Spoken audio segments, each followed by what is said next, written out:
As seen in the statistics and the charts by the New York Times, we are able to see that there is a growing population in a lot of the big inner cities throughout the United States. Um, Growing up, this chart would have looked very different because a lot of people was actually afraid to expose themselves and tell others that they lived in a homosexual communities and that they indulged in those practices.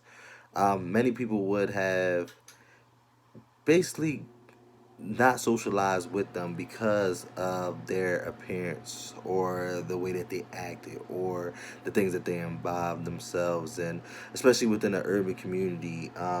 I would see a lot of times where uncles would tell their nephews and even fathers would tell their sons that they better not grow up gay because this would cause them to basically not want to be around them anymore, not really want to involve themselves with the development of them becoming a man.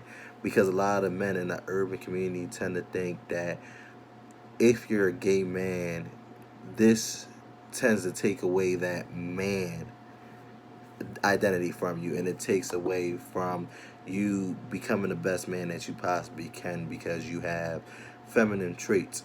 This being said, it was very hard to grasp that concept because I've always felt as though a man is a man regardless of the circumstance. That man still has his strength, his willpower, and his mental capability.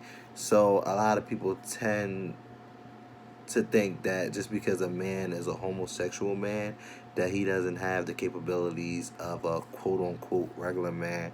However, I've witnessed that in this urban setting that a lot of people that I wind up finding out were homosexual males were dominant. They took a lot of their work seriously and they had to double up on everything for the simple fact that they had that one thing that they were categorized into being a homosexual male. So this is very eye opening throughout my years in the urban setting and witnessing homosexuality amongst men. So I think this chart is very beneficial for us to look at and see that there's a growing population throughout the United States. And we can even think about how many cities actually partake in Pride, the Pride Parade, so that these people can really access everything that quote unquote regular people access. Your sexuality doesn't determine your willpower, your strength, and the things that you're capable of doing.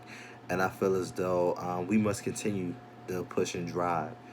So look forward to more information, more insight throughout this presentation.